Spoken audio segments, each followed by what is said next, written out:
পঞ্চগড়ে সড়ক দুর্ঘটনায় নিহত ৫ পরিবারের সদস্যদের ২৫ লাখ টাকার আর্থিক সহায়তার চেক প্রদান করা হয়েছে।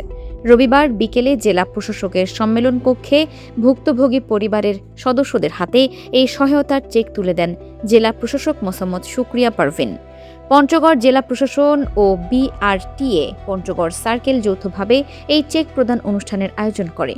মূলত বিআরটি এর আর্থিক সহায়তা তহবিল ট্রাস্টি বোর্ড থেকে এই অনুদান দেওয়া হয়।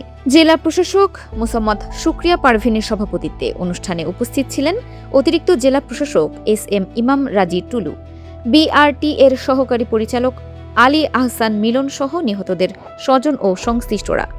বিআরটি এর সূত্রে জানা গেছে, গত ৫ মাসে জেলায় সড়ক দুর্ঘটনায় নিহতদের পরিবারের আবেদনের ভিত্তিতে ট্রাস্টি বোর্ড থেকে এই সহায়তা মঞ্জুর করা হয়। অনুষ্ঠানে মোহাম্মদ আল আমিন, মোহাম্মদ আজাদ হোসেন, মোসাম্মদ সাজেদা আক্তার এবং রিক্তা রানীর হাতে ৫টি পরিবারের পক্ষে ৫ লাখ টাকা করে মোট ২৫ লাখ টাকার চেক তুলে দেওয়া হয়। এছাড়া সম্প্রতি জেলায় সড়ক দুর্ঘটনায় নিহতদের স্বজনদের আরও ১,৮৫,০০,০০০ টাকা আর্থিক সহায়তা দেওয়া হয়েছে। Farhana Nizam, desk report, Dinajpur TV.